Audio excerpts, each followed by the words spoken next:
Hope so all hello everyone, hope so all of you are doing well. तो last lecture में हम wave function कर रहे थे, वेव फंक्शन की डेफिनेशन हो गई थी। तो उसके बाद थोड़ा वॉइस में इशू हो गया था। तो यहाँ पे देखिए आइगन वैल्यू और आइगन फंक्शन की हम कंडीशंस पढ़ रहे थे। तो आइगन वैल्यू देखिए, कोई भी वेव फंक्शन हमने ले लिया और उसमें ऑपरेटर ले लिया, ठीक है।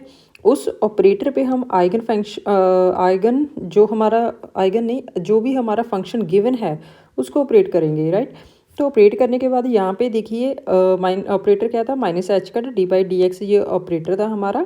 इसको हमने किस पे ऑपरेट किया, ये हमारा साई फंक्शन था, तो वेव फंक्शन पे इसको ऑपरेट किया। आईटा एच कट तो कांस्टेंट था, ये तो बाहर आ गया है। तो इसका डेरिवेटिव करेंगे तो इसका डेरिवेटिव कितना होगा, ए आईटा के e raise to power iota k x, ठीक है। तो फिर से ई raise to power iota k x हो गया, ये हमारा वेव फंक्शन वही आ गया जो कि पहले गिवन था। तो यहाँ पे वैल्यू पुट करिएगा तो beta is equal to h cut k e raise to power iota k x. तो कितनी वैल्यू हो गई, एच कट के Sai of x. It means ये हो गया कि जितना भी पहले वेव फंक्शन था ऑपरेट करने के बाद भी वही वेव फंक्शन आया, बट साथ में एक वैल्यू आई। जो वैल्यू आई हम उसको आइगन फंक्शन आइगन वैल्यू कहेंगे। और जो अब गिवन फंक्शन था, क्योंकि वो ऑपरेट करने के बाद भी फिर से वही फंक्शन रहा, तो वो हमारा एक आइगन फंक्शन बनेगा। यहाँ पे देखिए psi of x is equal to A raise to power iota k x is an eigen function of operator B, जो भी गिवन था, with eigen value h cut k, ठीक है। तो इट मीन्स कहीं पे भी कभी भी आपको पता करना हो कि हमारा जो गिवन वेव फंक्शन है वो हमारा आइगन फंक्शन होगा या नहीं, ये किस पे डिपेंड करेगा, ये डिपेंड करेगा आपका ऑपरेटर जो ऑपरेट कर रहे हैं। अगर आपने ऑपरेटर ऑपरेट करने के बाद हम आपका वेव फंक्शन वही आ गया, तो वो कुछ वैल्यू से चेंज होगा। जो वैल्यू आ गया है, ठीक है, वो वैल्यू होगी आपकी आइगन वैल्यू। और जो अगर वैल्यू जो गिवन फंक्शन था आपका वेव फंक्शन, अगर ऑपरेट करने के बाद भी वही फंक्शन रहा, तो वो हमारा आइगन फंक्शन होगा, ठीक है। तो आइगन वैल्यू और आइगन फंक्शन हो गया आपका। यहाँ पे देखिए ये ऑपरेटर था, इसको ऑपरेट करिएगा। अगर ऑपरेट करने के बाद वही यही फंक्शन आ गया तो हमारा ये आइगन फंक्शन रहेगा विद आइगन वैल्यू जो भी आगे आएगी, अदरवाइज ये हमारा आइगन फंक्शन ही रहेगा। यहाँ पे देखिए वैल्यू पुट करिएगा, इसको ऑपरेट करिएगा तो वही वाला फंक्शन आ गया विद हमारे जो आइगन अभी आइगन वैल्यू कितनी आ गई, H cut square k square by 2m। अभी देखिए गिवन जो हमारा वेव फंक्शन था, अभी हमने वेव फंक्शन है ए साइन एक्स लिया, तो साइन के एक्स लेकर जो हमने ऑपरेटर था उस पर ऑपरेट करवाया। तो वेव फंक्शन पे ऑपरेट करवाने के बाद हमारा जो फंक्शन था वो कॉस के एक्स में चेंज हो गया। गिवन था ए साइन के एक्स, बट बाद में कितना बना, कॉस के एक्स। तो ये कितना चेंज हो गया, फंक्शन चेंज हो गया हमारा, ठीक है। तो बट ये तो फिर आइगन फंक्शन नहीं रहेगा, तो ये आइगन फंक्शन नहीं है। Phi of x is not an eigen function of operator B cap minus iota h का डी बाई डी एक्स। यहाँ पे देखिए जो गिवन ऑपरेटर था सी एक्स सी कैप, इसका ऑपरेटर क्या था, minus h cut square by 2m d square by d x square. एक बार फंक्शन करिएगा, डेरिवेटिव करिएगा तो कॉस आएगा, कॉस का फिर से डेरिवेटिव करिएगा तो साइन आएगा, ठीक है। डेरिवेटिव करने के बाद तो वही फंक्शन आ गया। तो वही फंक्शन आने के बाद इट मीन्स हमारा जो फंक्शन है ये आइगन फंक्शन होगा with eigen value h cut square k square by 2m। It means phi of x is equal to A sine k x is an eigen function of operator with eigen value h cut square k square by 2m। तो यहाँ पे देखिए eigen value और eigen function कहेंगे कब कहेंगे, जब जे वाली कंडीशन होल्ड करे। यहाँ पे क्या है, psi is an eigen function of operator A cap with eigen value A, ठीक है। ये तभी आइगन फंक्शन रहेगा अगर ऑपरेटर के बाद ए कैप के ऑपरेट करने के बाद वही वाला फंक्शन आया विद आइगन वैल्यू ए। यहाँ पे देखिए ऑपरेटर हमारा ए कैप है, ऑपरेटर तो वही है, बट फंक्शन हमारा चेंज हो गया। पहले साई था, अभी फाई हो गया, तो ये आइगन फंक्शन नहीं है, ठीक है। फिजिकल सिग्निफिकेंस देखिए वेव फंक्शन का, size equal to generally complex है, बट ये हमारा रियल है, ठीक है। ये इसका मतलब क्या है, पोजीशन प्रोबेबिलिटी डेंसिटी। साई का कोई भी अपना फिजिकल सिग्निफिकेंस नहीं है, इसका कोई फिजिकल मीनिंग नहीं है, ठीक है। साई ऑफ एक्स टी का मॉडुलस का होल स्क्वायर, ये पोजीशन प्रोबेबिलिटी डेंसिटी है, ये प्रोबेबिलिटी डेंसिटी है, ठीक है। प्रोबेबिलिटी डेंसिटी है, इस कहाँ पे है ये प्रोबेबिलिटी डेंसिटी, किस स्टेट में है, psi of x t state में, बट किस रीजन में है, x to x plus d x, कोई स्मॉल रीजन है, उस स्मॉल रीजन की स्टेट का x psi of x t का प्रोबेबिलिटी फाइंडिंग प्रोबेबिलिटी है, ठीक है। पार्टिकल की फाइंडिंग प्रोबेबिलिटी है, या ये भी पार्टिकल की प्रोबेबिलिटी है फाइंड करने की, बट किसी इनफाइनाइट स्मॉल रीजन पे नहीं, x1 टू लेकर x2 तक, ठीक है। किसी स्टेट x का probability of finding the particle किसी भी टाइम टी पे between x1 x2। Normalization condition है। अगर आपको गिवन होगा कि ये नॉर्मलाइज्ड है तो ठीक है, अगर नहीं गिवन तो आपको नॉर्मलाइज करना होगा पहले कंडीशन को। ये नॉर्मलाइजेशन कंडीशन क्या होती है? The probability of finding the particle in state psi of r vector t, पूरी स्पेस, पहले तो 1D ले रहे थे हम, साई ऑफ एक्स टी, यहाँ पे पूरी स्टेट साई ऑफ पूरी स्पेस में r vector t at time t in whole space is unity. कहीं पे भी पार्टिकल को और स्पेस में फाइंड आउट करने की प्रोबेबिलिटी ऑलवेज 1 रहेगी। ठीक है, ये नॉर्मलाइजेशन कंडीशन है। तो प्रोबेबिलिटी फाइंडिंग कितने रहेगा? Psi of x t is equal to 1, तो d tau is equal to 1 और स्पेस पे, तो यहाँ ये कितना हो गया आपका? A modulus square is equal to 1 by, ये आपका नॉर्मलाइजेशन कंडीशन आपको होल्ड करना होगा। क्वेश्चन में अप्लाई करोगे तो इजीली समझ में आएगा। तो यहाँ पे देखिए कहीं पे भी probability finding probability of a particle, ठीक है, किसी भी स्पेस में x1 टू x2 पोजीशन में कोई भी स्टेट है हमारी साई ऑफ एक्स टी, वहाँ पे किसी भी टाइम टी पे x1 से लेकर x2 पोजीशन तक, ठीक है, हमारा जो पार्टिकल है उसकी प्रोबेबिलिटी कितनी है फाइंड आउट करने की, ठीक है, ये बताएगा। बट पूरे होल स्पेस में हमारी जो प्रोबेबिलिटी है वो 1 रहेगी, वो भी तो हमें चाहिए ना, तो उससे हम डिवाइड करेंगे। ठीक है, तो ऑर्थोगोनैलिटी कंडीशन क्या होगी? नॉर्मलाइजेशन कंडीशन आपको पता चल गई। अभी ऑर्थोगोनैलिटी कंडीशन क्या होगी? ऑर्थोगोनैलिटी कंडीशन ये कह रही है कि जैसे the probability of finding the particle in 2 different states simultaneously 0। मान लीजिए आप फर्स्ट फ्लोर पे हैं और आपके ऊपर भी एक फ्लोर है, ठीक है, अभी टाइम कितना हो रहा है? 2:41 हो रहा है ना, तो 2:41 और मान लीजिए 10 सेकंड हुआ, तो इस सेकंड और मिनट सेकंड भी लगा लीजिए। तो सेम टाइम पे आप फर्स्ट फ्लोर पे भी नहीं फर्स्ट फ्लोर पे हो सकते हैं या फिर सेकंड पे, दोनों पे एक टाइम पे तो नहीं हो सकते ना। तो दोनों की प्रोबेबिलिटी, आपके पाई जाने की प्रोबेबिलिटी, दोनों जो आपकी स्टेट्स है वो एक ही समय पर, तो उसकी वो कितनी प्रोबेबिलिटी रहेगी? 0 प्रोबेबिलिटी रहेगी। मतलब the probability of finding the particle, किसी भी पार्टिकल को फाइंड आउट करने की, बट 2 डिफरेंट स्टेट में सेम टाइम पे साइमल्टेनियसली, ठीक है ना, साइमल्टेनियसली एक ही 2 अलग अलग स्टेट पे पाई जाने की प्रोबेबिलिटी 0 होगी। ठीक है, तो ये आपका फिजिकल आपका नॉर्मलाइजेशन कंडीशन हो गया, ऑर्थोगोनैलिटी कंडीशन हो गया। फिजिकल एक्सेप्टेंस क्या होगा? साई आपका फाइनाइट होना चाहिए, होल स्पेस में सिंगल वैल्यू होना चाहिए, कॉन्टिन्यूस होना चाहिए। कल साई बाई कल एक्स, कल साई बाई कल वाई, कल साई बाई कल जेड भी आपका फाइनाइट सिंगल वैल्यूड और कॉन्टिन्यूस होना चाहिए, ये आपका कॉन्टिन्यूस होना चाहिए। ठीक है, ये बाकी तीनों आपके फाइनाइट भी होना चाहिए, सिंगल वैल्यूड भी होने चाहिए और साथ के साथ कॉन्टिन्यूस भी होना चाहिए। बट ये वाला क्या होगा आपका? ये आपका कल साई बाई कल T only finite single valued. ठीक है ना, ये तीनों फाइनाइट भी, सिंगल वैल्यूड भी और कॉन्टिन्यूस भी, ये ओनली आपका फाइनाइट एंड सिंगल वैल्यूड। ठीक है, ये कंडीशंस पढ़ लीजिए। साई मस्ट बी फाइनाइट होना चाहिए, साई कॉन्टिन्यूस होना चाहिए, सिंगल वैल्यूड होना चाहिए, कॉन्टिन्यूस होना चाहिए। ये तीनों finite, single valued and continuous, ये ओनली आपका, ये वाला ओनली आपका फाइनाइट एंड सिंगल वैल्यूड, ये कॉन्टिन्यूस नहीं होना चाहिए। ठीक है, तो साई मस्ट भी स्क्वायर इंटीग्रेबल होना चाहिए। स्कैटरिंग स्टेट या बाउंड स्टेट के लिए आपकी एक्स और वाई जी की सभी की लिमिट के प्लस माइनस इन्फिनिटी पे साई की वैल्यू 0 होनी चाहिए, यहाँ पे नॉन जीरो या फिर फाइनाइट होगा। ठीक है, तो कॉन्टिन्यूस कंडीशन आपको ये बता दी। आगे हम क्वेश्चन करेंगे कैसे फाइंड आउट करेंगे। यहाँ पे देखिए फॉलोइंग फंक्शन फाइनाइट है या नॉट फाइनाइट है। यहाँ पे देखिए फंक्शन बताना है हमने, एक्स नहीं, फंक्शन क्या होगा? ये साई है और यहाँ पे एक्स है। साई कौन सा है आपका? कॉस एक्स, तो कॉस एक्स तो आपका फाइनाइट रहेगा क्योंकि इसकी मैक्सिमम वैल्यू कितनी रहेगी? +1 मीन्स प्लस ए, यहाँ पे -a क्योंकि साथ में a मल्टीप्लाई हो रहा है। ठीक है, तो +1 maximum value into a, +1 into a is equal to a into -1 equals to -a। It means इस फंक्शन की मैक्सिमम और मिनिमम वैल्यू +a या -a हो सकती है। सॉरी, साइन का बन गया। ठीक है, इसका साई ये x, इसका मैक्सिमम कितना वैल्यू होगा? +a, इसका माइनस कितना होगा? -a। ठीक है, आगे देखिए e⁻∗ इसकी वैल्यू कितनी रहेगी? cos kx plus eta sine kx। Cos की वैल्यू भी मैक्सिमम कितनी रहेगी? +1 से -1। साइन की भी ये वैल्यू कितनी रहेगी? +1 से -1 के बीच में, तो ये कितना रहेगा, ये भी फाइनाइट हो गया, ये भी फाइनाइट हो गया। यहाँ पे देखिए एक्स की वैल्यू प्लस पॉजिटिव और नेगेटिव, पॉजिटिव रहेगी आपकी एक्स ग्रेटर देन 0 के लिए, एक्स लेस देन 0 के लिए आपकी नेगेटिव वैल्यू रहेगी।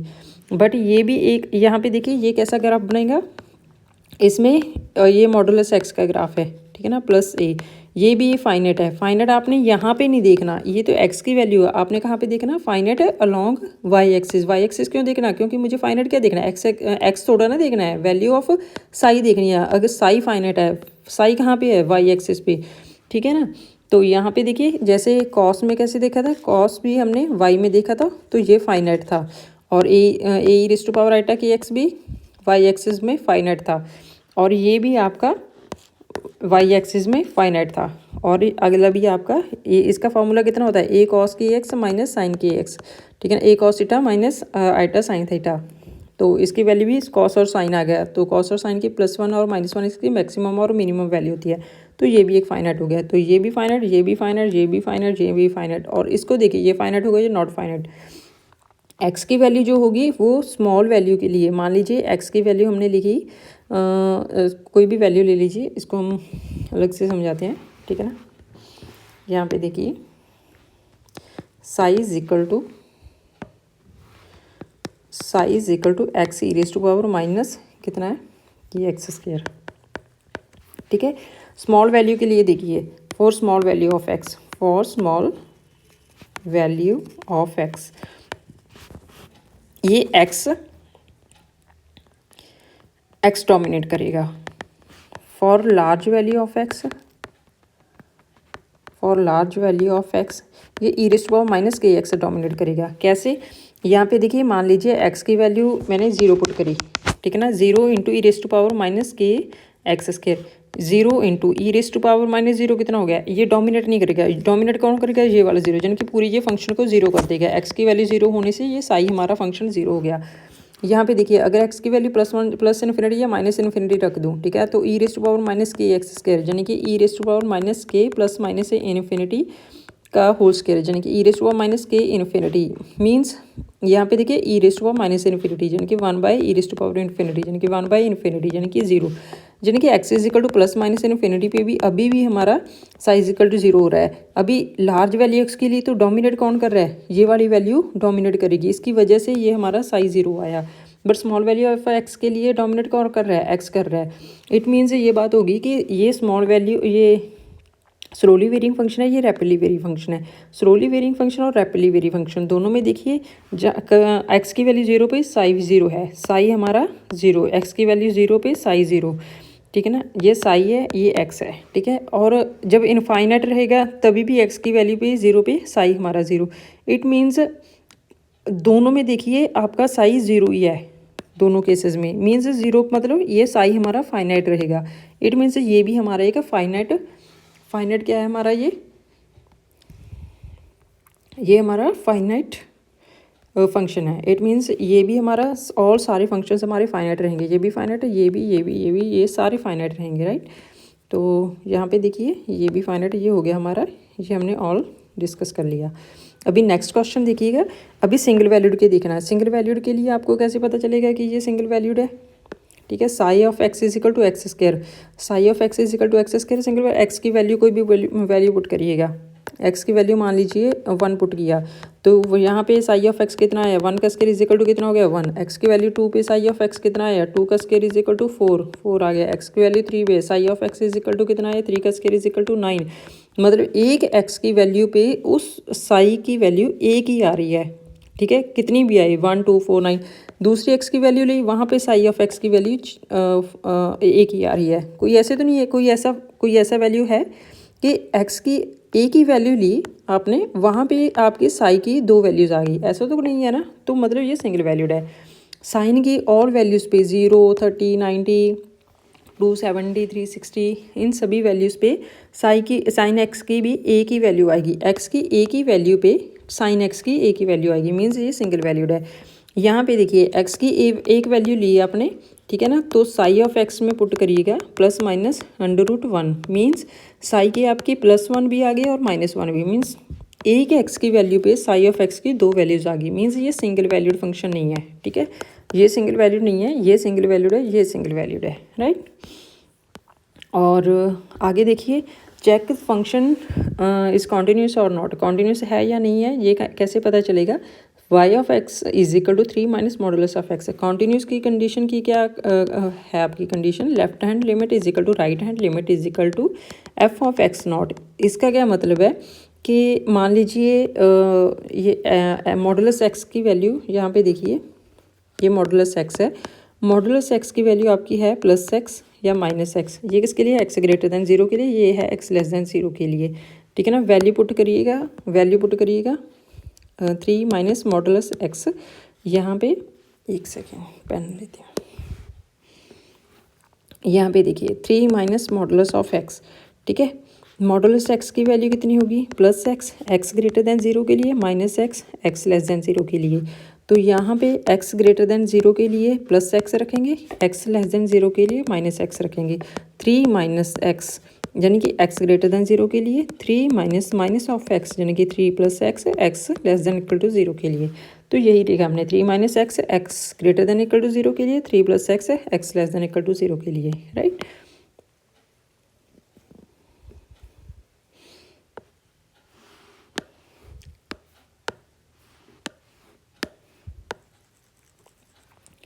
तो कहीं पे भी आपने ये वैल्यू ली, ठीक है। तो उसके बाद x is equal to x not, अभी left hand limit and right hand limit में वैल्यू पुट करिएगा। वो कैसे करेंगे, ये आपकी कंडीशन आप याद रखिए कि आपने +1 और +2 मैथ्स में कर रखा है ये सब। तो एच की limit 0, F of H left hand limit के लिए कितना रहेगा, 3 minus 0 minus H, 3 left hand limit के 3 माइनस एक्स की वैल्यू 0 माइनस एच, ठीक है ना। और इस क्योंकि फंक्शन पे कितनी वैल्यू पुट करोगे, एफ ऑफ 0 माइनस एच, ठीक है। तो यहाँ पे वैल्यू पुट करोगे तो 3 आ गया, राइट हैंड लिमिट भी आपका 3 आ गया। जब फंक्शन में डायरेक्ट वैल्यू पुट करोगे तो भी 3 आ गया। It means right hand limit, left hand limit and f equals to f of x not की वैल्यू आपकी 3 आ गई, राइट।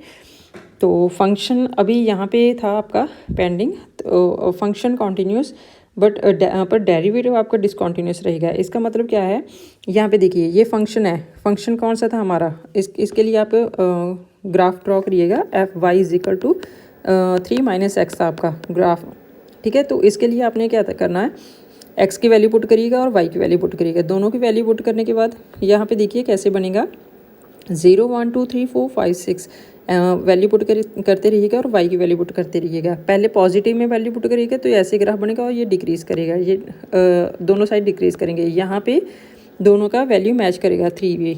यहाँ पे देखिए एक्स इज इक्वल टू 0 पे दोनों केसेस में x, y is equal to 3 minus x और y is equal to 3 plus x, दोनों में एक्स की वैल्यू 0 पे, वाई की वैल्यू आपकी 3 रहेगी। तो वाई की वैल्यू यहाँ पे 3 है। ये एक पॉइंट लाइक बन गया, मतलब यहाँ पे पॉइंट लाइक भी हमेशा आपकी स्लोप कितनी होती है, इनफाइनाइट स्लोप होती है ना, ठीक है। तो यहाँ पे इनफाइनाइट स्लोप होने के बाद है, बट इसका मतलब हम यहाँ पे डेरिवेटिव डिफाइन नहीं कर सकते। ये कैसे पता चला कि डेरिवेटिव डिफाइन नहीं कर सकते, इसका डेरिवेटिव करिएगा पहले फंक्शन का। फंक्शन लीजिए d f by d x is discontinuous है at x is equal to 0। यहाँ पे देखिए ये डायरेक्ट डेल्टा में भी हम करेंगे, मैथ्स में डिस्कस करेंगे, ठीक है। फिलहाल आप देखिएगा कहीं पे भी इसका डेरिवेटिव करिए, पहले डेरिवेटिव करिए इसका। साई ऑफ एक्स ये आपका गिवन है, ये आपका फंक्शन है। एक्स ग्रेटर देन 0 के लिए D psi by d x आपका -1 है। एक्स ग्रेटर देन 0 के लिए, ये एक्स ग्रेटर देन 0 है, इसके लिए कितना हो गया आपका -1। एक्स लेस देन 0 के लिए आपका फंक्शन कितना हो गया, +1, ठीक है। तो एक्स लेस देन 0 के लिए कितना हो गया, +1, एक्स ग्रेटर देन 0 के लिए कितना हो गया, -1, ठीक है। तो एक्स लेस देन 0 के लिए पता लगा, एक्स ग्रेटर देन 0 के लिए भी पता चल गया, but at x is equal to 0 पे नहीं मुझे पता। इट मीन्स जहाँ पे आपका पॉइंट लाइक फंक्शन बना, पॉइंट लाइक फंक्शन कहाँ पे बना था, एक्स इज इक्वल टू 0 पे, वहाँ पे डेरिवेटिव आपका डिसकॉन्टीन्यूस आ गया। जहाँ पे भी आपका डेरिवेटिव डिसकॉन्टीन्यूस आ गया मीन्स वहाँ पे डिसकॉन्टीन्यूटी होगी। तो डिसकॉन्टीन्यूटी इट मीन्स पॉइंट लाइक पे इनफाइनाइट स्लोप, इनफाइनाइट स्लोप होने के बाद वहाँ पे डेरिवेटिव डिफाइन नहीं होगा आपका। डेरिवेटिव नॉट डिफाइन होने के बावजूद आपका वहाँ पे डिसकॉन्टीन्यूटी क्रिएट हो जाएगी, ठीक है। तो यहाँ पे इसका मतलब क्या है, ये डिसकॉन्टीन्यूस है, ये कॉन्टीन्यूस नहीं है, ठीक है, इसका डेरिवेटिव, ठीक है। तो अभी देखिए ये कंडीशन होती है ना कॉन्टीन्यूस की, और अभी नेक्स्ट क्वेश्चन देखिएगा, psi of x is equal to A raise to power minus alpha x square. इसको अभी हमने फाइनाइट की कंडीशन भी कर ली, उसके बाद हमने कंडीशन करी सिंगल वैल्यूड की, उसके बाद हमने करी कॉन्टीन्यूस की, अभी करनी है स्केयर इंटीग्रेबल की। स्केयर इंटीग्रेबल के लिए कुछ नहीं करना, जो भी वेव फंक्शन है उसका स्केयर करिएगा मॉड लेकर, ठीक है ना, उसको पूरी स्पेस में इंटीग्रेट कर दीजिएगा। अगर फाइनाइट आया तो हमारा स्केयर इंटीग्रेबल है, अगर इनफाइनाइट आए तो हमारा स्केयर इंटीग्रेबल नहीं है। इट मीन्स वो हमारा फंक्शन साई हमारा एक्सेप्टेबल नहीं रहेगा, ठीक है। बस आपको इंटीग्रेशन करना आना चाहिए। अब इंटीग्रेशन देखिए, ये हमारा फंक्शन है, इसको इंटीग्रेट करिए, ए स्केयर बाहर निकालिए, e raise to power minus 2 alpha x square, यहाँ पे गामा फंक्शन लगेगा, ठीक है। गामा फंक्शन कैसे लगेगा, ये एक इवन फंक्शन है, इवन फंक्शन के लिए क्या रहेगा, वैसे तो डायरेक्ट वैल्यू होती है एक, ठीक है, ज़ीरो, ये तो आपको पता ही है कि माइनस इनफाइनाइट से प्लस इनफाइनाइट अगर इवन फंक्शन पड़ा है तो हम उसको 0 टू इनफाइनाइट करके उसका ट्वाइस कर देते हैं, ठीक है। तो वैल्यू 0 टू इन्फिनिटी लिमिट आ गई हमारी, इसको ट्वाइस कर दिया तो e raise to power minus 2 alpha x square हो गया। तो यहाँ पे देखिए गामा फंक्शन की वैल्यू क्या होती है, 0 to infinite e raise to power minus alpha x square into x raise to power n d x is equal to gamma n plus 1 upon 2 alpha raise to power n plus 1/2। ये आपका formula होता है, हम आगे formula बताएंगे आपको, 4 formulas होते हैं, इंपॉर्टेंट है। और यहाँ पे वैल्यू जो पुट करिएगा और गामा की वैल्यू फाइंड आउट करिएगा, ठीक है, तो वैल्यू आपकी फाइनाइट आएगी, मींस ये स्केयर इंटीग्रेबल है फंक्शन हमारा, ठीक है। तो अगर आपको ये तो पता ही है कि एफ ऑफ माइनस एक्स करने के बाद अगर फंक्शन वही आ गया, कोई भी फंक्शन है कहीं पे भी उस फंक्शन को एक्स से एक्स माइनस एक्स से चेंज करिएगा तो वो इवन पैरिटी बनेगा, अगर नेगेटिव साइन बाहर आ गया तो ऑड पैरिटी बनेगा। अगर हम बता नहीं पा रहे कि plus minus f of x दोनों ही आ रहे हैं, ठीक है, तो नाइदर इवन नॉर ऑड बनेगा। एग्जांपल देखिएगा, psi of x is raise to power eta x, x की जगह माइनस एक्स पुट करिएगा, माइनस एक्स पुट कर दिया। ये जो गिवन फंक्शन है ना उसका नेगेटिव है, ये ना ही पॉजिटिव है, मीन्स ये neither even nor odd wave function है हमारा। आगे देखिए, ये साई ऑफ एक्स, ये हमें फंक्शन गिवन है, ठीक है, π/2 पे इस एक्स की वैल्यू π/2 पुट करिएगा, cos π/2 आपका 0 होता है, cos माइनस π/2 भी आपका 0 हो गया, ठीक है। But x is equal to pi पे वैल्यू देखिए, cos पाई -1 होता है, cos माइनस पाई भी आपका -1 हो गया। यहाँ पे देखिए दोनों में चेंज क्या हुआ, cos π/2 और cos माइनस π/2, यहाँ पे वैल्यू कितनी है, 0 है, ठीक है ना। यहाँ पे देखिए cos पाई और cos माइनस पाई, यहाँ पे +1 है, यहाँ पे -1 है। एग्जाम्पल फिर से देखिएगा, इसका मतलब क्या है, ये नाइदर इवन नॉर ऑड के कंडीशंस करवा रहे हैं। ये आपका बीएससी में भी आपने किया हुआ है और +2 +1 में किया कर रखा है आपने, ठीक है। तो कहीं पे भी अगर आपका function f of minus x is equal to f of x आ गया तो उसको आप ट्वाइस करके उसका लिमिट 0 टू इनफाइनाइट कर दीजिए, ठीक है। और इसके अभी हमने क्या किया, इवन फंक्शन कर लिया, ऑड फंक्शन कर लिया, नाइदर इवन नॉर ऑड कर लिया। अभी एग्जांपल करिएगा, देखिएगा यहाँ पे हमारे जो क्वेश्चंस हैं और इनकी बेसिस पे हमारे क्वेश्चंस आएंगे। वो कैसे आएंगे, 0 to infinite e raise to power minus alpha x x raise to power n d x, ये क्या होगा, गामा एन, इसकी वैल्यू कितनी होगी, गामा एन या फिर n-1 फैक्टोरियल, ठीक है। 0 to infinite e raise to power minus alpha x x raise to power n d x, n factorial alpha raise to power n+1।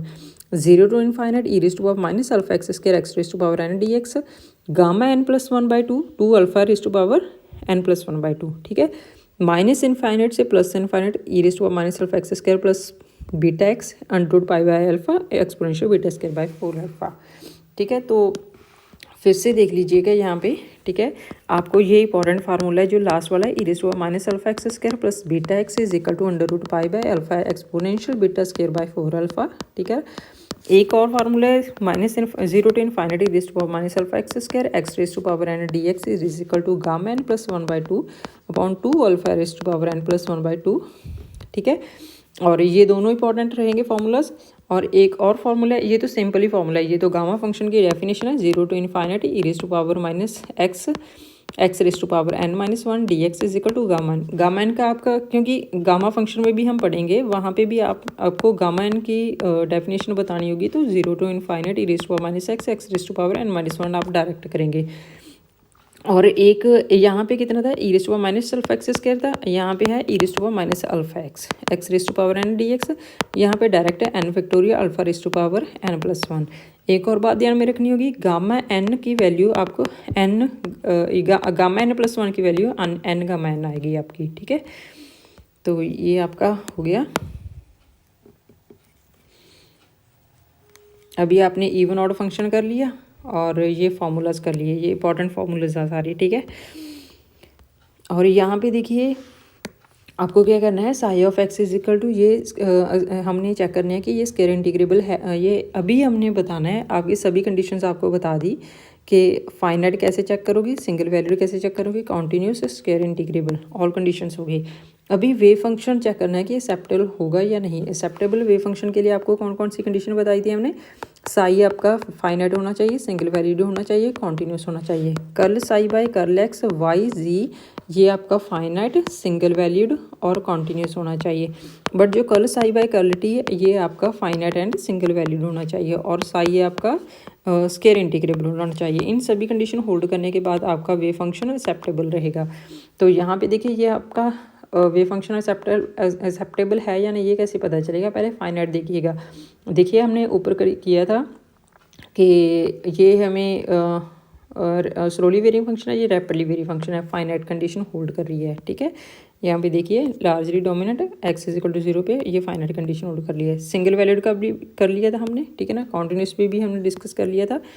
और इसको इसका डेरिवेटिव करिएगा। डेरिवेटिव करने के बाद यहाँ पे क्योंकि इसका curl psi by curl x भी इसका सिंगल वैल्यूड फाइनाइट होना चाहिए ना, फाइनाइट वैल्यू होना चाहिए, कॉन्टीन्यूस होना चाहिए और सिंगल वैल्यूड होना चाहिए। But curl psi by curl t क्या होना चाहिए आपका, फाइनाइट एंड सिंगल वैल्यूड, ठीक है। अभी डेरिवेटिव देखिएगा, ये आपका सिंगल वैल्यूड होगा या नहीं, फाइनाइट होगा या नहीं होगा, इसका डेरिवेटिव करिएगा।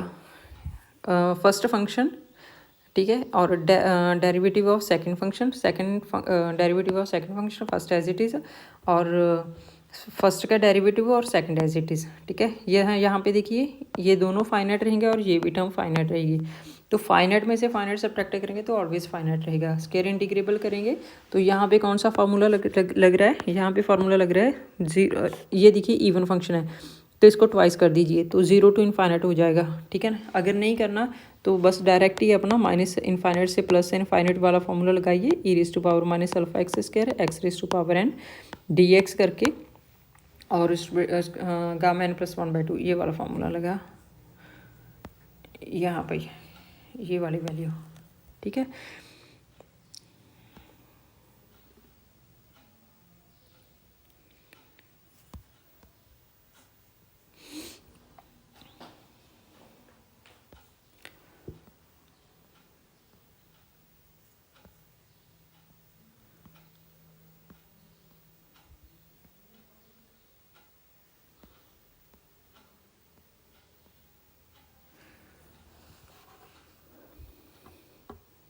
अभी ये क्वेश्चन आपका होमवर्क है, psi of x is equal to a e raise to power minus beta by x square. इसको फाइनाइट कैसे प्रूव करोगे और इसका सिंगल वैल्यूड कैसे करोगे, ये हम कल डिस्कस करेंगे, ठीक है। और ये भी आपका होमवर्क है, ये भी क्वेश्चन होमवर्क है, क्योंकि फाइनाइट आपने ऑलरेडी बता दिया आपको, सिंगल वैल्यूड भी बता दिया था, कॉन्टीन्यूस भी है आपका बता दिया था आपको, ठीक है। डेरिवेटिव कॉन्टीन्यूस आपके नहीं देखना है, ये डेरिवेटिव आपका होना चाहिए, तीनों कंडीशन होल्ड करनी चाहिए, हो रहा है या नहीं हो रहा है। स्क्वायर इंटीग्रेबल करिएगा, साई का स्क्वायर करके पूरी स्पेस को इंटीग्रेट करिएगा, ठीक है।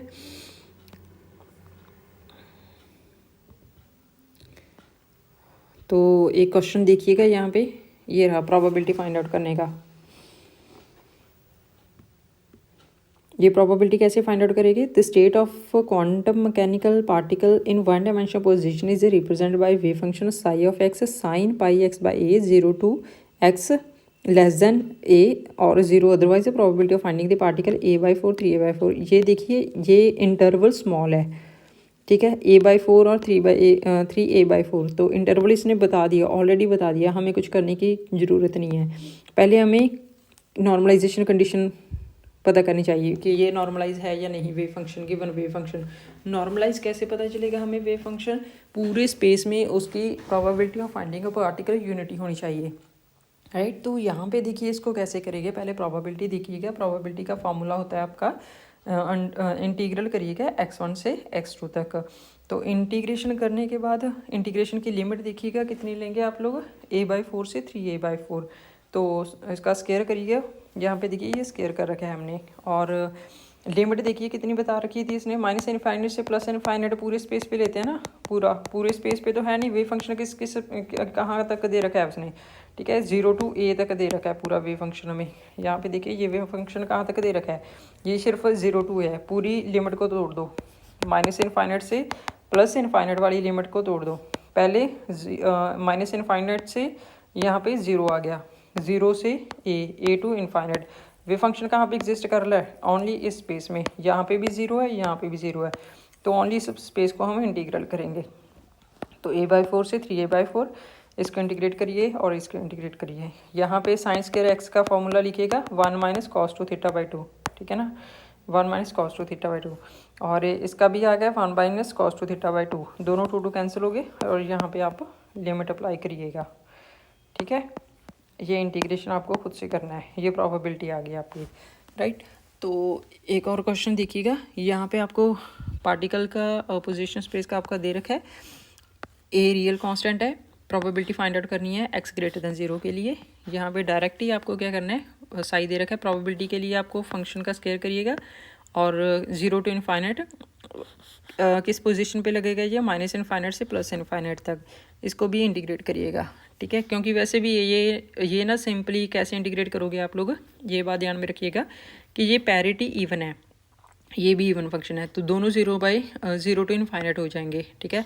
तो ये कैंसिल आउट डायरेक्ट हो जाएंगे। तो ये सिंपल 1/2 जो आपका पार्ट बना था, ठीक है ना, इसका ये सिंपल 1/2 हो जाएगा, ठीक है ना। ये दोनों कैंसिल हो गया ना, ये तो इवन है, इसके आगे 1/2 आ जाएगा इसका, ठीक है। ये आ जाएगा ना, इसका 2 आ जाएगा, तो ये पूरा 0 to इनफाइनाइट हो जाएगा। ये वाला कैंसिल हो गया, 1/1/2 तो 1/2 आ गया, ठीक है। तो नेक्स्ट क्वेश्चन क्या था, नेक्स्ट क्वेश्चन था find the probability, find the value of b, probability of finding the particular. यहाँ पे प्रोबेबिलिटी बता दी उसने, -b से लेकर +b तक 1/2 है, -b से +b तक इसकी वैल्यू 1/2 दे रखी है, ठीक है ना। -b से +b तक फंक्शन दे रखा है और इसको इंटीग्रेट करिएगा आप लोग, क्योंकि ये इवन फंक्शन है, इसको 0 to इनफाइनाइट 2 कर दिया, और ये भी इवन फंक्शन है। अभी देखिए उसने क्या बोला है, x ग्रेटर, यहाँ पे मॉडुलस का क्या किया मैंने, यहाँ पे x क्योंकि > 0 बोला है, मीन्स x पॉजिटिव है। x पॉजिटिव के लिए इट मीन्स मॉडुलस x को मैंने डायरेक्ट पॉजिटिव लिख दिया, ठीक है। तो यहाँ पे आप लोग इसका इंटीग्रेट करिएगा। नेक्स्ट क्वेश्चन देखिएगा, wave function of a particle 1 dimension space के लिए। ये सारे प्रीवियस ईयर क्वेश्चन में आ रखे हैं, ठीक है, ये सारे क्वेश्चन हमारे प्रीवियस ईयर क्वेश्चन में आए हुए हैं। तो यहाँ पे देखिए psi of x = 1/√2 sigma square (x²/2 sigma square). Find the probability of finding the particle between 0 to infinity. x आपका कहाँ पे लाई कर रहा है, 0 to इन्फाइनाइट तक, सॉरी। तो यहाँ पे देखिए कैसे वैल्यू करोगे आप लोग, सिंपल आपको प्रोबेबिलिटी का एक ही फार्मूला है, वही अप्लाई करिएगा। प्रोबेबिलिटी का क्या फार्मूला है यहाँ पे, 0 to infinite sigh of x² dx minus infinite. ये तो नॉर्मलाइजेशन कंडीशन है, नॉर्मलाइज अगर उसने बता रखा है तो ये करने की ज़रूरत नहीं है, अगर नहीं बता रखा तो करना है, अदरवाइज ये सिर्फ ओनली, ठीक है। तो यहाँ पे देखिए इसका स्क्वायर करेंगे तो 2 sigma square 2x² / 2 sigma square, ठीक है। तो 2 से 2 कैंसिल हो गए, ये टर्म बची, ठीक है। इसका स्क्वायर करेंगे, ये आगे आ जाएगा, क्योंकि ये आपका एक इवन फंक्शन बन गया ना। यहाँ पे देखिए माइनस इनफाइनाइट से प्लस इनफाइनाइट e⁻⁻(x²/σ²), ये आपका एक इवन फंक्शन रहेगा। कैसे पता चला, वैल्यू पुट करिएगा, कौन सी कंडीशन लगाई थी हमने, इवन और ऑड फंक्शन की, ठीक है। तो उससे पता चल जाएगा, ये कैंसिल हो गया, ये आपका 0 to इनफाइनाइट कैंसिल हो गया, ओनली 2 बचा, तो मीन्स ये 1/2, ठीक है। सिमिलरली अगला फंक्शन देखिएगा आपका, ये खुद से ट्राई करिएगा। ये यहाँ पे एक और बात ध्यान में रखनी है कि वो इंटरवल दे रखे थे हमें x1 से x2 तक, यहाँ पे इंटरवल नहीं है, ये इनफाइनाइट सिविल, ये इतना डिस्टेंस है a से लेकर a + da, बहुत ही छोटी सी प्लेस है। तो इसके लिए आप लोग ये इंटरवल थोड़ा ना है कोई, ठीक है, मतलब बहुत बड़ा इंटरवल है कि इस स्पेस से लेकर यहाँ तक आपको फाइंड आउट करना है। ये तो छोटी सी ए से लेकर स्मॉल चेंज है, ए से लेकर ए प्लस डी है, इसमें डायरेक्ट ही यहाँ पे वैल्यू जितनी है और यहाँ पे जितनी है वैल्यू डायरेक्ट ही पुट करिए फंक्शन में, ठीक है, तो वो डायरेक्ट हो जाएगा। अभी देखिए हमने कितने क्वेश्चन कर लिए अभी, या इन क्वेश्चन में और कुछ नहीं था, यहाँ इन क्वेश्चन में सिर्फ इंटीग्रेशन करना था आपको, ठीक है, और कुछ नहीं करना। अगर आपको इंटीग्रेशन भी नहीं आती तो +1 + 2 उठाइए और वहाँ से मैथ्स के इंटीग्रेशन का चैप्टर खोलिए और इंटीग्रेशन करना सीखिए, ठीक है, पहले बेसिक्स क्लियर करिएगा, ठीक है। तो यहाँ पे इंटीग्रेशन करने से तो टाइम लगेगा ना आपको, तो अभी शिंटोंजरी इक्वेशन करेंगे हम, ठीक है। शिंटोंजरी इक्वेशन में अभी तक हमने क्या क्या कर लिया, अभी तक हमने कॉम्पटन स्कैटरिंग कर लिया। कॉम्पटन स्कैटरिंग में क्या क्या किया हमने, उस पर एनर्जी कंजर्वेशन लगाया, इलास्टिक कोलिजन लगाया और नॉन इलास्टिक कोलिजन लगाकर हमने मोमेंटम कंजर्व किया उसको। मोमेंटम कंजर्वेशन के बाद हमने उसका कॉम्पटन वेवलेंथ निकाला, तो कॉम्पटन वेवलेंथ से हमने फाइंड आउट किया डेल्टा लैम्डा सी 1 - cos थीटा। तो लैम्डा सी आपका कितना था, लैम्डा सी था आपका, लैम्डा सी यहाँ पे देखिए, अभी तक जितना डिस्कस किया यहाँ पे डिस्कस कर लेते हैं, ठीक है। अभी तक हमने क्या क्या किया, प्रीवियस डिस्कस किया। शिंटोंजरी इक्वेशन से पहले का देखिए, शिंटोंजरी इक्वेशन से पहले का देखिए आपने क्या किया। सबसे पहले कॉम्पटन स्कैटरिंग किया, ठीक है। कॉम्पटन स्कैटरिंग का हमने एनर्जी कंजर्वेशन लगाया, फिर काइनेटिक एनर्जी कंजर्वेशन लगाया, तो हमें कंफर्म हो गया कि दोनों ये इक्वल थे। इक्वल कंफर्म होने से ये इलास्टिकली कोलिजन है। फिर हमने मोमेंटम कंजर्वेशन लगाया, मोमेंटम कंजर्वेशन से हमने वाई एक्सिस और लॉग एक्स एक्सिस कंजर्व किया और डेल्टा लैम्डा की वैल्यू रीअरेंज करके लैम्डा सी 1 - cos थीटा आया। लैम्डा सी था आपका H/m0c और 1 - cos थीटा, ठीक है। ये आपका ओनली टारगेट पे डिपेंड कर रहा था, ठीक है, और जो लैम्डा था ओनली डेल्टा लैम्डा आपका थीटा पे भी डिपेंड कर रहा है और ये भी, ठीक है। और उसके बाद हमने एक क्वेश्चन किया था जिसमें आपका जो पार्टिकल था उसको वी वेलोसिटी से एक्सीलरेट करवाया गया वी पोटेंशियल के साथ है, तो उसका रिलेटिविस्टिक केस नहीं पता था हमें, नॉन रिलेटिविस्टिक और रिलेटिविस्टिक दोनों केस किए थे। नॉन रिलेटिविस्टिक केस में लैम्डा = h/p होगा, रिलेटिविस्टिक केस में लैम्डा = h/p होगा। डिपेंड किस पे करेगा, मोमेंटम पे। तो मोमेंटम आपका एनर्जी कितना होगा, p²/2m0। इसके रिलेटिविस्टिक के लिए आपका क्या होगा, p² c² + m0² c4 होगा, ठीक है। दोनों के इक्वल करने के बाद यहाँ पे देखिए p की वैल्यू √2me पुट करिएगा और इस पे p की वैल्यू निकालिएगा। तो ये नॉन रिलेटिविस्टिक केस के लिए लैम्डा = h/√2m0 और इस पे भी कितना हो जाएगा आपका, lambda = h02m0 QV 1 + QV/2m0 c²। क्योंकि हमने रिलेटिविस्टिक और नॉन रिलेटिविस्टिक केस में ये हम रिवीजन कर रहे हैं, राइट, ये हमने रिवीजन कर रहे हैं अभी तक, क्योंकि पिछला जितना पढ़ा वो रिवाइज भी तो होना चाहिए ना। तो नॉन रिलेटिविस्टिक के केस में आपको ये पता होना चाहिए कि जितना भी केस हमने कर लिया कि जो हमारा V << c होना चाहिए और आपका काइनेटिक एनर्जी m0 c² होना चाहिए और PC m0 c² होना चाहिए। Kinetic energy m0 c², it means ये QV m0 c², इसको नेग्लेक्ट करिएगा, ये लैम्डा = h/√2m0 QV हो गया, ठीक है। तो यहाँ पे देखिए इसको आप ऐसे भी लिख सकते हो 150/V एंगस्ट्रम, ठीक है, या फिर 12.27/√V एंगस्ट्रम, ठीक है। ये क्वेश्चन हो गया था। उसके बाद हमने क्या किया, उसके बाद हमने किया एक और पेज, कॉम्पटन स्कैटरिंग हो गया, ये भी हो गया। फिर उसके बाद हमने VG और VP किया। VP के लिए फेज वेलोसिटी, इसका कोई VP = मेगा/k था, ठीक है, इसका कोई फिजिकल सिग्निफिकेंस नहीं था। तो फिजिकल सिग्निफिकेंस ना होने की वजह से हमने VG लिया। VG के लिए आपका क्या लिए था हमने, फिजिकल सिग्निफिकेंस क्यों नहीं था, कॉन्ट्रडिक्शन आई थी कि कैसे आई थी, नॉन रिलेटिविस्टिक और रिलेटिविस्टिक। नॉन रिलेटिविस्टिक केस में क्या लिए था हमने, कोई एक वेव ली हमने, तो इसकी VP = V/2 आ गया था। तो इसके लिए आपको कितना करना था, VP = V/2 कितना करना है आपको, आपका आया था speed is equal to distance over time, distance निकालना है तो स्पीड इनटू टाइम, स्पीड कितना, वेलोसिटी कितनी थी आपकी इनटू टी, वी कितना था आपका हमने 100 मीटर पर सेकंड माना था और टी 10 सेकंड पे, तो 50 इंटू 10 यानी कि 500 मीटर निकाला था हमने। ठीक है, ये ऑलरेडी हम डिस्कस कर चुके हैं, यहाँ पे रिवाइज कर रहे हैं। और यहाँ पे क्या किया था हमने, एक पार्टिकल था, पार्टिकल के लिए simple speed is equal to distance into distance upon time, distance is equal to v t, v कितना था हमारा सिंपल 100 था और टी हमारा 10 था, ये 1000 मीटर, मीन्स ये 1000 मीटर बोल रहा है एक पार्टिकल का, और वेव के लिए ये 500, कॉन्ट्राडिक्ट कंडीशन। ठीक है, रिलेटिविस्टिक के केस में क्या था, जो हमारा वीपी था वो ग्रेटर देन सी आ रहा था, बट ऐसा नहीं होना चाहिए, ये एसटीआर को वायलेट कर रहा था। ठीक है, सो हम एक नई टर्म आई वीजी को क्या बोला हमने, ग्रुप वेलोसिटी। ठीक है, ये हम अभी तक रिवाइज कर रहे हैं। ग्रुप वेलोसिटी में क्या था, ग्रुप वेलोसिटी में हमने y1 एक इक्वेशन ली, y2 ली और दोनों को रिजल्टेंट को ऐड किया, और उसके बाद हमने देखा एक कंडीशन आई y रिजल्टेंट की a डैश कॉस के not x minus omega T करके। ठीक है, तो यहाँ पे x था और यहाँ पे हमने y की कंडीशन ली थी कि जो हमारा वेव है, ठीक है, और जो जहाँ पे उसका मिनिमम बनेगा वहाँ पे हमारा वेव फंक्शन कॉस के एक्स हमारा 0 था। ठीक है, 0 था कॉस के एक्स, वहाँ पे एक इन्वेल्प बना हमारा। ठीक है ना, मैक्सिमम वैल्यू हमारी 2a बनी थी, क्योंकि y डैश की जो वैल्यू थी वो 2a समथिंग करके थी। यहाँ पे k1 प्लस k2/2 था कॉस, यहाँ पे था हमारा k2 माइनस k2/2 करके था। ठीक है, तो ये वाली टर्म होगी। उसका मतलब ये था कि जो भी किसी पार्टिकल की वेलोसिटी है वो सिंगल पार्टिकल की वेलोसिटी, सिंगल वेव नहीं होगी, वो एक ग्रुप ऑफ वेलोसिटी होगी। ठीक है ना,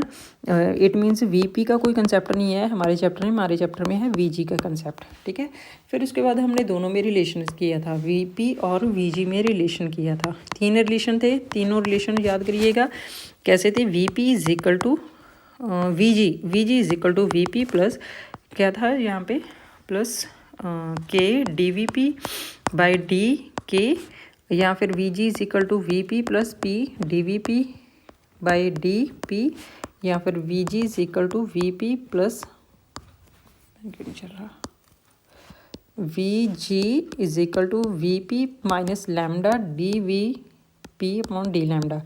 ये कैसे लिखा, के इज इक्वल टू 2π/λ था, तो डी के की value minus 2π/λ square d lambda था, क्योंकि आपको वैल्यू पुट करनी थी v g is equal to d omega by d k, v p था आपका ओमेगा बाई के, और ये था आपका ई बाई पी, क्योंकि एच कट से मल्टीप्लाई और डिवाइड किया था, इसको भी एच कट से मल्टीप्लाई और डिवाइड, ये आपका था डी ई बाई टी के। ठीक है, और यहाँ पे था आपका, ये आपका कितना था, हाँ, और ये आपका था p is equal to h cut की। ठीक है, के इज इक्वल टू आपका 2π/λ तो हो गया था। ठीक है, तो उसके बाद हमने क्या किया था, ये भी हो गया आपका, ये हमने पूरा रिवाइज कर लिया। ठीक है, काउंटर स्कैटरिंग हो गया, ये क्वेश्चन हो गया आपका। ठीक है, फिर इससे रिलेटेड ये क्वेश्चन हो गए, और ये वाला हो गया आपका वीपी, और उसके बाद हमने वीजी और वीपी के रिलेशन फाइंड आउट किए थे। ठीक है ना, इसमें गेट 2021 में क्वेश्चन आया हुआ था, फिर उसके बाद CSIR नेट में जून 2018 और 2019 में 2 क्वेश्चन आए हुए थे, और जेस्ट में 1 क्वेश्चन आया हुआ था। ठीक है, तो ये भी हो गया आपका। और उसके बाद हमने क्या किया, उसके बाद हम इसमें आगे थे वेव फंक्शन में। वेव फंक्शन की हमारी जो थी कंडीशन, वो था हमारा स्टेट, ये एक स्केलर फंक्शन है, स्केलर फंक्शन था हमारा। ठीक है ना, ये एक स्केलर फंक्शन था, वेव फंक्शन की डेफिनेशन बता रहे हैं, स्केलर फंक्शन था। क्या करेगा ये स्केलर फंक्शन एक किसी भी स्टेट का, ठीक है ना, ये एक मैथमेटिकल ऑपरेशन है। ठीक है ना, मैथमेटिकल ऑपरेशन है। ठीक है, जिसमें ऑल वैल्यूबल इंफॉर्मेशन होती है, ऑल वैल्यूबल इंफॉर्मेशन है। ठीक है ना, मतलब ये वेव फंक्शन एक स्केलर फंक्शन है जो क्वांटम मैकेनिकल स्टेट में किसी भी पार्टिकल के पाए जाने की प्रोबेबिलिटी बताएगा। ठीक है, और वेव फंक्शन की एक्सेप्टेबल वेव फंक्शन कैसी कितनी कंडीशन होगी, उसकी 6 कंडीशंस होगी। ठीक है ना, पहली तो साई आपका फाइनाइट सिंगल वैल्यूड कॉन्टीन्यूस, और curl psi by curl x, curl y, curl psi by curl y, और curl psi by curl g, ये आपका finite single valued continuous. Curl psi by curl t आपका finite and single valued. और आपका Sai modulus square मतलब साई आपका square integrable होना चाहिए। स्क्वायर इंटीग्रेबल के लिए क्या होना चाहिए, प्लस माइनस इन्फिनिटी से आपका वैल्यू होना चाहिए दोनों का स्क्वायर dx करिएगा। ठीक है, अभी तक हम रिवाइज कर रहे हैं जो भी हमने किया था। ठीक है, कल से हम करेंगे स्टार्ट शिंडोंजर इक्वेशन, राइट। तो ये हो गया आपका। उसके बाद हमने क्या किया था, फाइनाइट की कंडीशन आपको बताई थी। उसमें क्या बात ध्यान में रखनी थी, साई चेक करना है हमने फाइनाइट, ना कि एक्स चेक करना है। ठीक है, उसके बाद सिंगल वैल्यूड के लिए एक्स की एक वैल्यू के लिए साई की एक वैल्यू होनी चाहिए, एक्स की दूसरी वैल्यू के लिए भी साई की दूसरी वैल्यू होगी। ऐसा नहीं है कि एक्स की एक ही वैल्यू पे एक ही साई की वैल्यू आएगी। मतलब इस देखिए, मतलब मेरा कहने का मतलब ये है कि एक्स की अगर दो, जैसे plus minus under root x लिया था ना, तो एक्स की वैल्यू अलग अलग होगी। तो एक एक्स की वैल्यू पे साई की दो वैल्यूज आ रही है, मीन्स ये सिंगल वैल्यू नहीं है। ठीक है, कॉन्टीन्यूस के लिए आपको कंडीशन बता दी थी, left hand limit is equal to right hand limit is equal to f of x not. ठीक है, is equal to f of x not. उसके बाद हमने स्क्वायर इंटीग्रेबल का किया था, स्क्वायर इंटीग्रेबल के लिए आपको बता दिया था। उसके बाद हमने नॉर्मलाइजेशन कंडीशन किया। नॉर्मलाइजेशन कंडीशन के लिए आपको ये कंडीशन होल्ड करनी होगी। ठीक है ना। ऑर्थोगोनैलिटी कंडीशन ये कहती है कि एक ही टाइम पे, ठीक है, साइमल्टेनियसली अगर स्टेट है दो डिफरेंट स्टेट्स में, उसकी पाई जाने की प्रोबेबिलिटी ज़ीरो रहेगी। ठीक है, और ये ऑर्थोगोनैलिटी कंडीशन थी। ठीक है, और उसके बाद हमने किया था उसके फार्मूलाज देखिएगा गामा फंक्शन के, 0 to infinite e raise to power minus x raise to power n minus one d x, ये गामा एन होगा। और 0 to infinite e raise to power minus alpha x raise to power n d x is equal to gamma n plus one upon alpha raise to power n plus one होगा। और 0 to infinite e raise to minus alpha x square x raise to power n d x is equal to gamma n plus one, यहाँ पे N factorial है, हाँ gamma n plus one लिखिए या फिर N factorial लिखिए, एक ही बात है। ठीक है ना, gamma n plus one by two alpha raise to power n plus one by two होगा। ठीक है, यहाँ फिर minus infinity plus infinity raise to minus alpha x square plus beta x d x is equal to under root pi by alpha exponential beta square by 4 alpha. ठीक है, और beta, और यहाँ पे एक बात ध्यान में रखनी होगी, gamma n plus one is equal to n factorial होगा, और गामा एन प्लस वन की वैल्यू एन गामा एन भी होगी, और 1/2 is equal to under root pi होगा। ठीक है, ये हमने अभी तक कंप्लीट कर लिया। और इसके 5-6 क्वेश्चन है, उसका इंटीग्रेशन आपको खुद से करना होगा, क्योंकि आपको ये बात ध्यान में रखनी होगी कि कहीं पे भी प्रोबेबिलिटी फाइंड आउट करने के लिए बोल रहा है तो ये आपको कंडीशन होल्ड करनी होगी। ठीक है ना, डी एक्स अपॉन ये माइनस इन्फिनिटी से प्लस इन्फिनिटी होगा। ठीक है ना, ये आपका ये आपकी नॉर्मलाइजेशन कंडीशन है। अगर ये आपको ऑलरेडी नॉर्मलाइज दे रखा है, ओनली ये वाली वैल्यूज आपको करनी होगी। ठीक है, तो अभी तक हमने कंप्लीट कर लिया कॉम्पटन स्कैटरिंग। ठीक है, उसके बाद हमने फेज वेलोसिटी, ग्रुप वेलोसिटी और न्यूमेरिकल्स कर लिए, इसके प्रीवियस ईयर क्वेश्चंस कर लिए। ठीक है, फिर हमने इसका किया वेव फंक्शन का, उसके न्यूमेरिकल कर लिए। लगभग हमने 30 तक क्वेश्चन कर लिए होंगे सॉल्व। ठीक है, मतलब 25 से 30 तक का क्वेश्चन हमने कर लिए। बीच में प्रीवियस ईयर क्वेश्चन से प्लस प्रैक्टिस क्वेश्चन कंप्लीट हो गए। ठीक है, कल से हम शिंडोंजर इक्वेशन करेंगे। तो शिंडोंजर इक्वेशन करने के बाद फिर हम नेक्स्ट आगे स्टार्ट करेंगे। तो अभी आपका कंप्लीट हो जाएगा शिंडोंजर इक्वेशन का। अभी हम रेगुलरली एक दिन में 2 वीडियोज़ अपलोड करेंगे, आप ध्यान से सुनिएगा और करते रहिएगा, प्रैक्टिस करते रहिएगा। बिना प्रैक्टिस के कुछ नहीं होगा। ठीक है, जब तक आप अपने हाथ से नहीं करोगे, हम मतलब लेक्चर सुनने से क्या बेनिफिट रहेगा आपको, जब तक आप खुद से नहीं करेंगे तब तक कोई बेनिफिट नहीं मिलेगा। ठीक है, thank you so much, have a nice day, take care. और कहीं पे भी कोई भी प्रॉब्लम हो तो बता देना। Okay, bye bye, take care.